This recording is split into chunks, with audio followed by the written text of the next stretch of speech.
Hi, this is Fred. In this video, I'll be demonstrating the Axis nodes and how to use them integrating or scripting towards Axis devices. So the first thing you have to do is to import the package. So you go up to the menu and Manage Palette, and under Install, you will type Axis. See a number of nodes here. The one you need to install is the Axis Node-RED contrib axis.com. So this node replaces the Axis device, which is deprecated, Axis security, also deprecated, and Axis ACAP, also deprecated. So as you see that I've already installed, where is my Axis.com, and I'm currently using version 1.1.3. So when you do that, you will have 4 Axis nodes when you install the Axis device, working with Axis devices and cameras, the camera specific operations, ACAP operations, and security operations. So this node or this package includes examples. So you can go here and go to import and going on to examples and Axis.com. You will find 4 examples. So let's start with the Axis device. Import. So, and just put that there and we can deploy. So these are all the operations that the Axis device node, and we'll just go over them one by one. There's also a catch node that will catch any errors when going into the device node. So the first thing we have to do now is setting the camera that we want to connect to. And there's one called demo camera that you can use, but there's no IP address. So I will type in the IP address to my camera, and I'm going to be using the root and the password. Sorry about that. We go here, update. I don't know what happened. Some kind of probably clicked on some password manager, whatever. So we can just go here and click on this inject node, and this is the debug output, and we can go out here and seeing that this output comes from the catch node, which there is a status code 401 unauthorized, meaning I put the wrong password. So I'll go in here and change the password to my camera.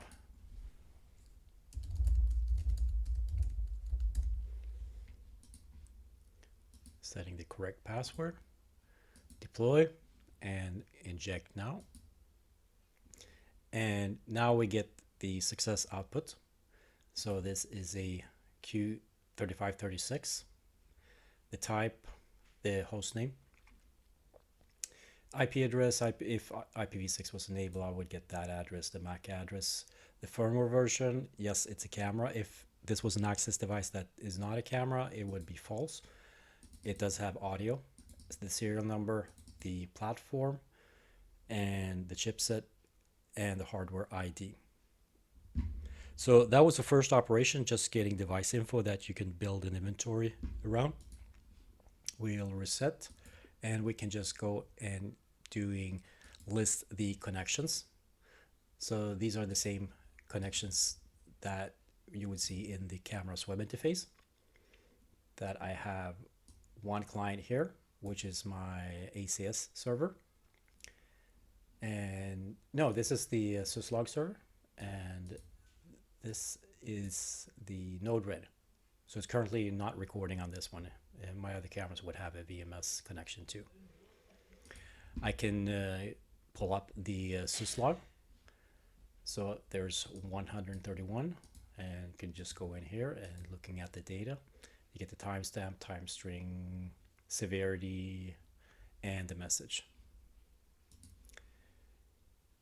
We can get the geolocation. So it's currently not being set. There is one set location further down, and we'll get to that one. So this is the geolocation data is just placeholders. It's just like a storage of parameters of the location of the camera. We can set the name for this, and in this case, this is a function node where I set the message payload equals demo cam, and we can inject. So this will update the host name. It will update the UPnP name and the bonjour name. So if we go back here and ask for device info, you see the host name is DemoCam.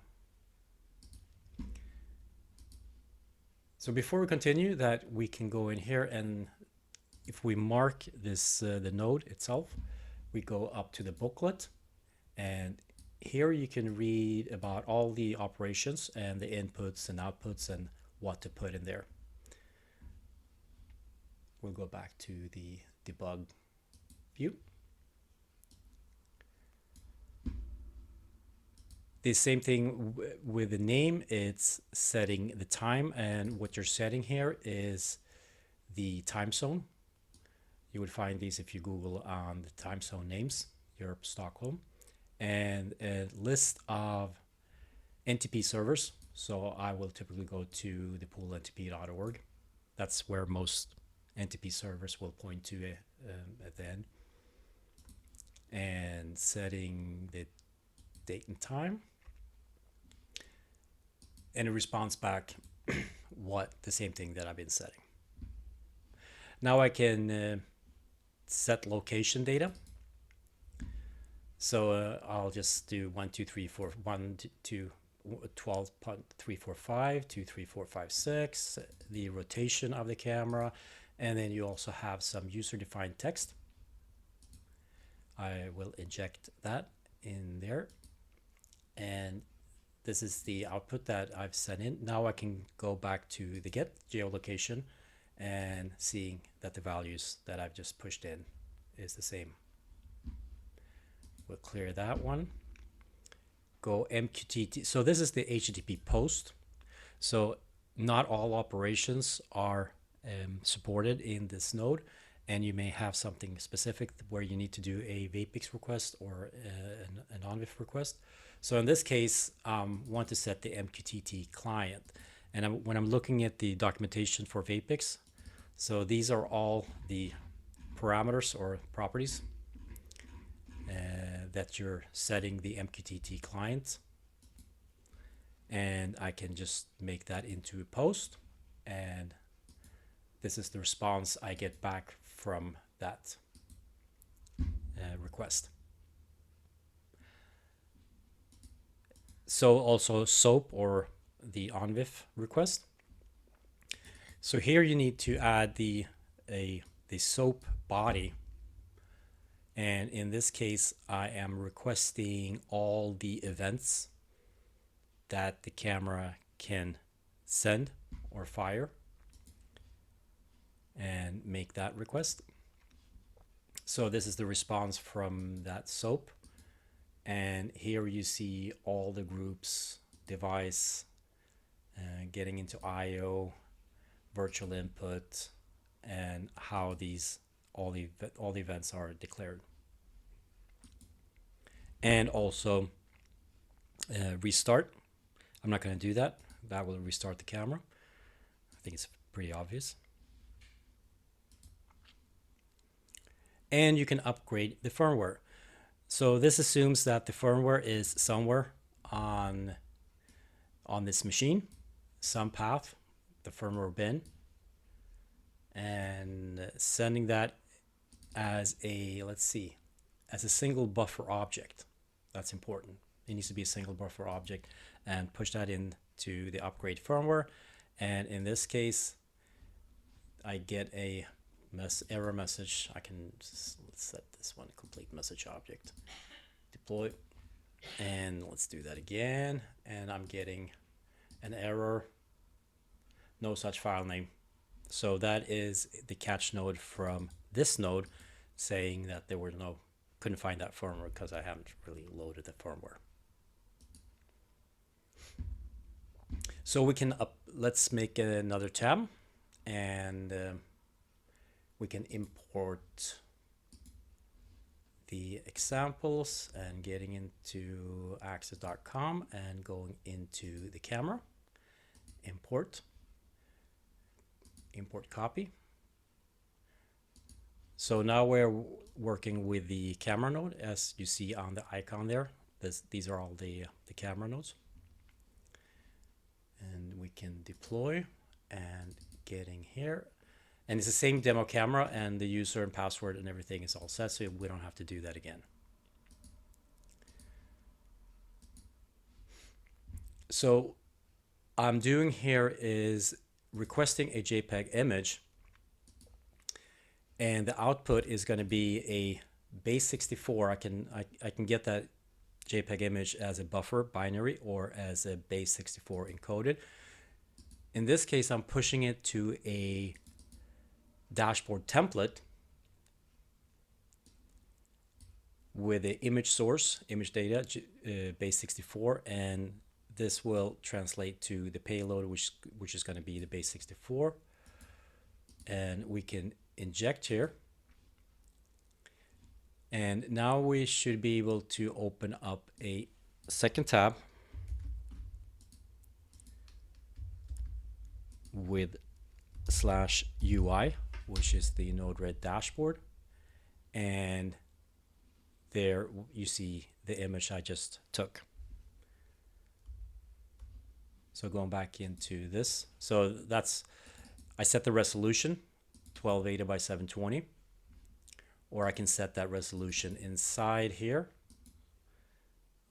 This will have priority because I'm injecting the message resolution into this one. So I don't need to have that function node with a resolution. I could just set the resolution here by going 1280 by 720. We can get some information about the camera.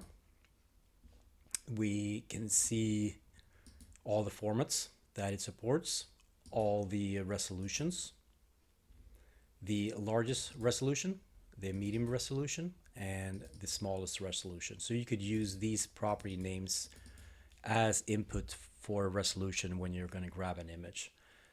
And this is very useful when you have a number of different cameras with different types of aspect ratio that you need to know what the if you're going to take a medium size image, capture that, you need to send the correct resolution, and you can go into and use the medium, smallest, or largest without knowing what aspect ratio that camera is when you're chaining flow or nodes together in a script. We can get some image settings. We have here the brightness, color level, contrast, exposure, white balance, white dynamic range, true, day level. So this controls the day and night switching.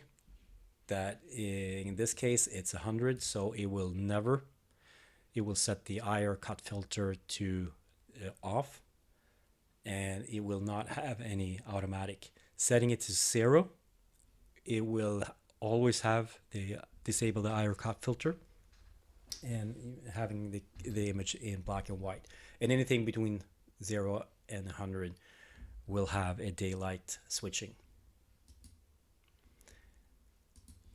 I can alter the image settings, so the payload input looks very much like the output here, where you don't need to set all the properties. I can choose to only set brightness to 60 and color level to, let's do 45,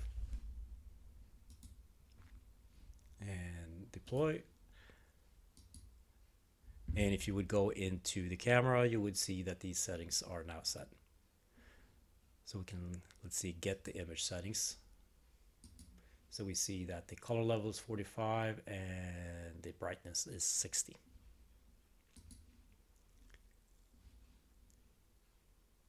That was set image settings.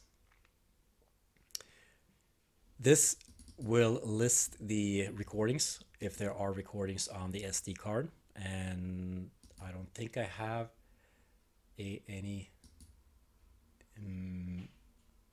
recordings at all. If so, it would display on this table that you would have here, just listing all the recordings on the SD card. But I don't have any recordings and on there, so it's going to be array 0, nothing, no recordings. If I did have an SD card, I could start recording and having a delay and stop recording. So here you can say what resolution that you want to record to on, and it will start recording. And in this case, it will just wait 5 seconds and then go and stop recording. But I don't have an SD card in my camera. The set video filter is currently a demo or prototype function where you can get sketch or blurred. So in this case, when you set the video filter and you could put it to sketch and all the video will be black and white in sketch mode. It's pretty neat if you haven't played with that yet, but I'm gonna have none. And well, let's do like this. Let's put it to sketch mode, done. And now I will take an image so we can go back into this. Let's see.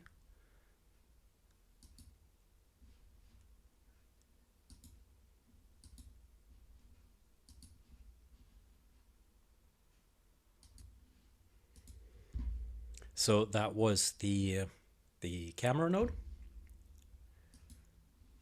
Let's import the next examples, which axis com, and we can take, let's do ACAP, or I want to add another tab here, so I'll separate the tabs. Import examples and axis.com, and let's do ACAP.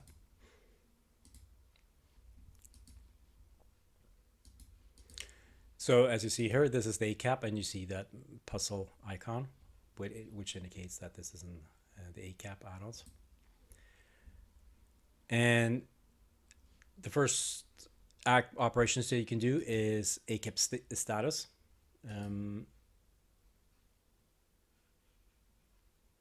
Oh, we can remove that. So that's when you can be asking for a specific, need to update to fix the examples. So I currently have 4 ACAPs installed. I have Node-RED, I have license plate verifier and object analytics and VMD. And this one stopped, and the Node-RED is running. This Node-RED is not running on the camera, but I could have run all of these on the camera as well if I had the Node-RED, if I installed Node-RED on that camera. So you can ask for a specific, you can take this name, control, and if you go here and you set a specific ACAP, and in this case Node-RED, and do this again, you will only get one object and only for that ACAP. You can start ACAP, and so now I can start the VMD. And that's the output saying that the VMD just started. So if I go back here, let's remove this so I get all my, or just I'll put my VMD here. Done. And now I have VMD, and now I see it's running. And stop VMD. Let's do click stop VMD. And if I look at that status now, it should be stopped.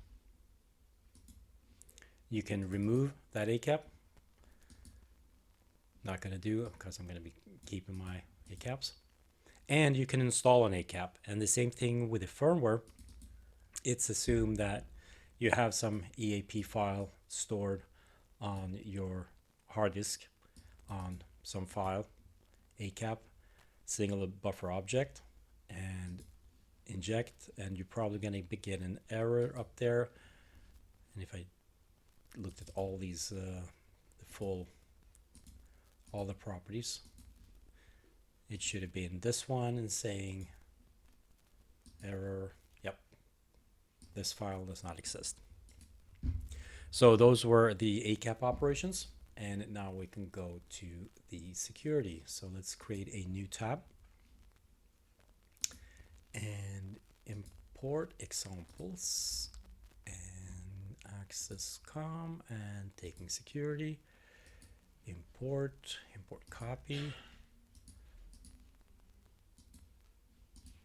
So there's quite a few operations here. Let's start by listing the accounts. So this camera has 3 accounts. It has a root with the system privileges. It has a Node-RED account with admin privileges, and also an admin, which is admin also. So we can set an account, and let's just make up a, so that's Fred, and let's just make a password and create a user in the camera. And that's a new user. And now if we list accounts again, we have a 4th one, which is Fred admin, and we can remove that account, remove Fred, and so the Fred is now removed, and it should only be 3 accounts. This operation, allow discovery, will enable and disable the UPnP and Bonjour and also the link local. So it takes input either a Boolean true or a Boolean false. So if I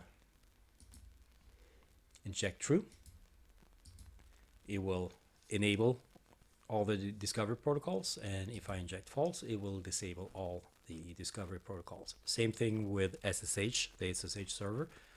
So I can enable, and now it's enabled. You can enable or disable browser using a browser to access the cameras. So if I click false on this one, and let's try to go to this camera, which is 854, and not found. If I enable browser access and go to this camera and make a refresh, the camera is available.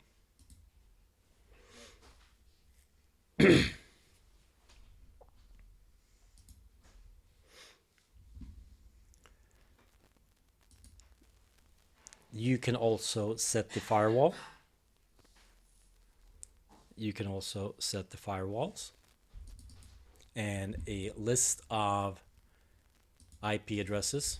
So, and this you need to be cautious. You need to set at least 2 IP addresses.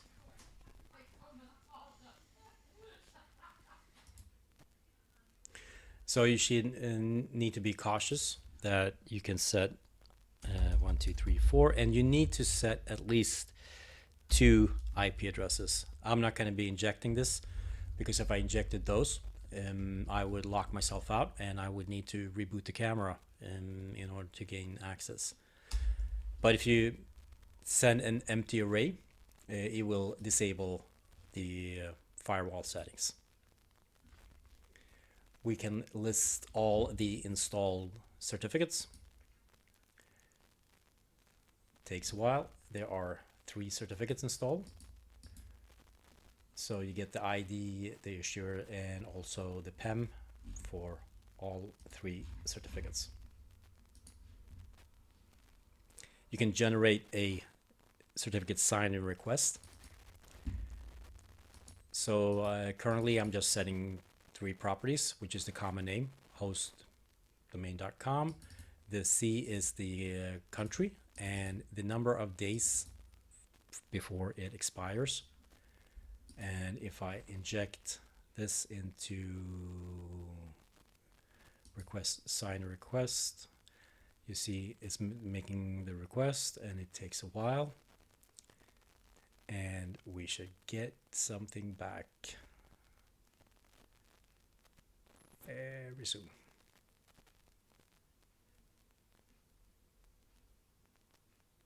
So there we go. And the output is the, do it like this, easier to read. Begin certificate request, and you get the PEM data, and you can take this and copy paste that into your CA, have it signed, and install it back. And then once you have the signed certificate installed, you can paste your PEM data in the payload. The payload needs to have the PEM data, and then you just install the certificate. And you can do, for HTTPS, you can do everything in one single move, where installing a certificate with a private, no, let's see, begin certificate, yep, and set the HTTPS to use that certificate. So the input is going to be a certificate PEM data, and and here is the private key, and then we will make the request, which is the method payload. The cert will hold the PEM data, and the key will hold the PEM data, and then we can do everything in one move. So if we install this, then we get back that. So let's go back to this camera and looking at the system, and is it network? And so the certificate it's going to be using is the HTTPS 2022.12.2. So are the certificates in here? It's this one. So we can certificate information. So this is just a the PEM data just is a kind of a dummy certificate. Acme CA doesn't really mean anything, but when you're scripting towards a CA, this is pretty neat when you are automating certificate management. So those are the four: the access device, the access camera, and the access ACAP and access security. So now when we have all these nodes installed and you know how they work, we can look in some things, how to work with them. And let's create a new flow. So the authentication, it's sometimes that it's always going to be a fixed user and password. So we can have, in this case, we have the demo camera and we have the IP address and the root and all that stuff. But when you're scripting over multiple cameras, you need to change the address depending on which camera that you're using, or possibly wanting to change the user and password. So we can inject that data into the node. So I'll create a new access device access, and I will just call it inject. So I'm not setting any address, user, and password because I will be injecting that data. And go here, let's put a catch node so we can not exec, let's go catch, oh come on, catch, and with the debug output, clear that up there, and let's put a debug output there too. So let's see what happens here. You're going to get a status code here, 0, missing device address, user, and password. So we need to start setting them. You can go into the inject node and you could add message address, and I can put the IP address here, And I can also add user and let's do this account, Node-RED, and I will inject the password. And the password is there. So we can inject now, and we get the model. So what if I have multiple devices? I could make an array. So this is a very simple inventory. And I'll just call this this is a function node, cameras. I can say message payload is an array of, and I will just start typing. So that was one of the cameras, and let's do my front. So you can use folder qualified domain names. So this will make an array, and if I inject, we will get that array out there. I can add a split node in between, deploy, and it's going to be splitting up the array, and you're going to get each of these one at a time. In this case, I want to change the so this is a change node. So the object's coming out here, the payload is going to be the address, and I can set message address to message payload. So we're setting the address property, and we can also start adding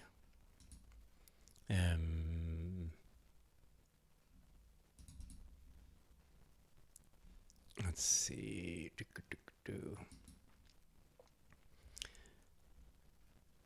And okay, let's do that. Message payload, no.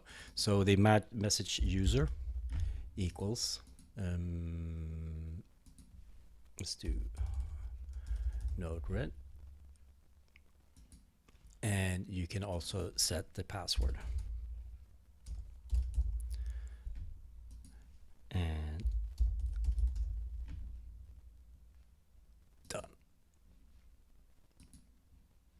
So now I'm coming out two addresses, and now I can put just copy paste this and put that in between there. Just drop it and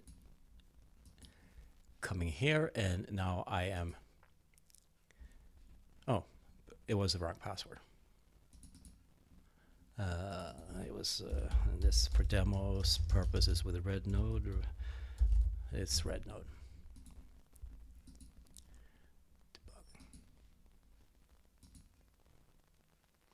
So now you see one of the models and then the second model.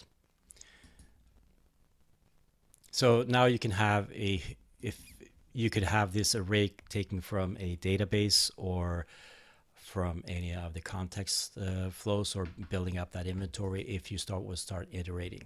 So now you can start chaining these. So the address and the user and the password. So let's see, let's disable SSH on these two cameras. So we take going in here, that's the access security, and we're going to be doing allow SSH. And if we look at the booklet under SSH, the input needs to be true or false. So I can put a change node here and just setting the message payload to Boolean and set that to false. And we can just keep tying this. So you can make the whole, like, creating one flow with your camera policies. And we do not, if you disable that green button, you will not get a debug output. So let's go back to the debug and setting there, and we can reset. So now we have disabled SSH. We can continue going in here and let's we can do more security. We can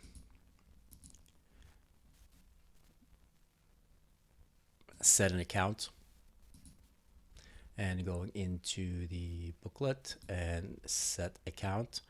So you can copy paste here,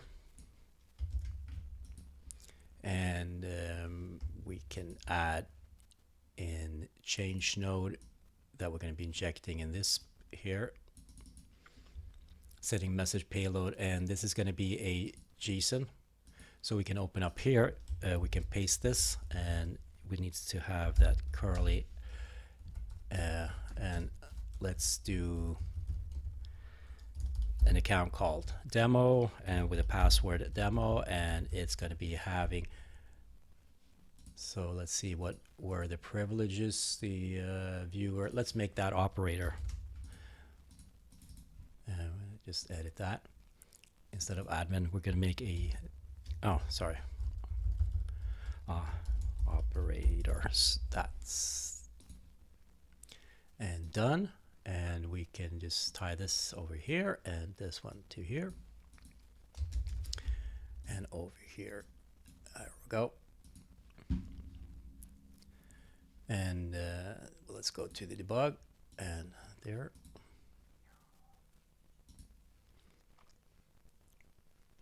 So we created a demo. So if we go into this and go to the users, and we have an operator called demo, but we can also go back here and just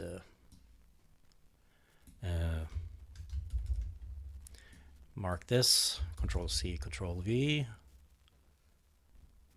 Oh.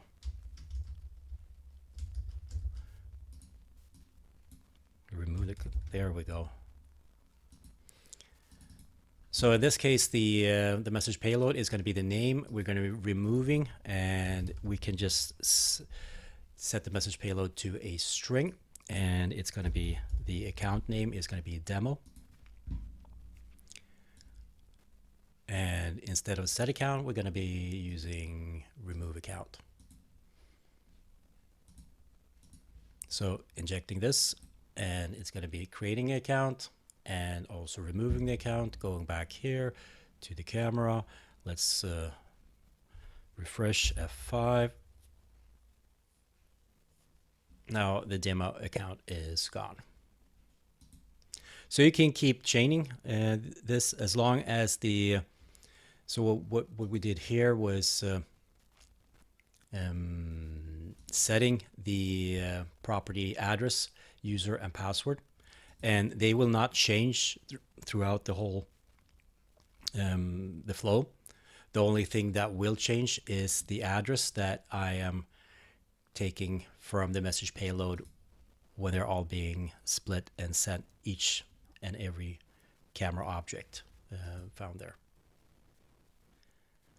And with that, you should be good to go and solving whatever use case that requires integration with Axis Camera. Thank you very much for listening.